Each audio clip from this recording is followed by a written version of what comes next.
Hey friends all over the world. Please, please stop telling this lie. Please stop telling this lie. Don't tell this lie anymore. Stop it. Please. Please stop telling this lie. Many of you have told this lie time and time again. And just because you say it over and over again doesn't make it true. It doesn't make it stop being a lie. It's still a lie. And it's a dangerous lie. It's a lie that has consequences. Stop telling this lie. Please stop telling this lie. Please stop telling this lie, friends. If you'll hear me and hear me well, you got to stop doing this. Now, you may have told this lie before. I told it. I'll share my story of how I realized it was a lie. But listen, please stop telling this lie. Here it is. They betrayed me. They betrayed me. Many of you said that. That person betrayed me. They betrayed my trust. They betrayed me. And I remember saying this one time, and I was narrating a story, and I was talking about betrayal. And I was talking about how so-and-so, let's say in ministry, this person betrayed me. They lied on me. They betrayed me and all this kind of stuff. And I heard the clarion voice of God speaking in my ear. And he said, that's a lie. That's a lie. Here it is, friends. Sometimes we don't realize how big of a lie it is when we say people betrayed us who oftentimes never promised you loyalty. They never told you they were going to be faithful to you. In fact, they told you the opposite with their actions.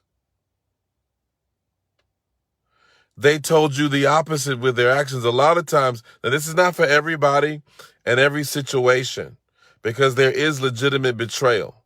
There is legitimate betrayal. There is legitimate instances of betrayal. But I want to tell you something.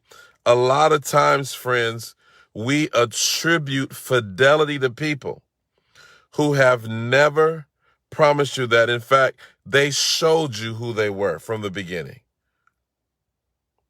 Things don't end wrong, they start wrong.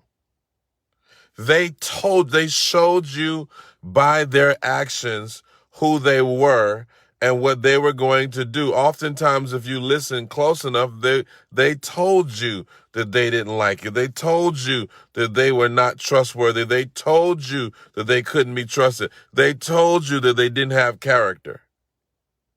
They told you. I'm not talking about little kids. I'm talking about you grown-ups. Don't play on words here. I'm talking about you grown-ups. You grown-ups, there was something in the Kool-Aid that wasn't right from the start, but because you had an agenda, because you had an ulterior motive, and you wanted something from them, whether it was acceptance, whether it was companionship, whether it was attention, there was something you wanted that caused you to ignore the red flags. When someone through their actions have told you all that they need to know, they told you how dishonorable they were, they told you how disrespectful they were, and yet you kept on. And then you lie and say they betrayed you. See, in order for there to be betrayal, there has to be a promise of faithfulness. A person can't betray you if they never promised you they would be faithful to you. Disloyalty means that there had to be first a promise of loyalty or a mutual agreement of loyalty, and there was none. A lot of times what we're calling betrayal is a lack of discernment on our part. It's a lack of discernment. It's a lack of self-honesty. It's self-delusion. Sometimes people tell you, it's like a woman and the man says, I'm no good for you. I'm not any good for you. I only want you for your body, and I only want this. And oh no, that's not really you. That's just your brokenness talk. No, that's him. That's him. He told you who he was. He told you that that's what he wants. He told you that that's all he's after. And then when he goes after that, you sit and say, I feel betrayed. How, Sway? He told you. He told you. Folks tell you with their actions, how they treat you.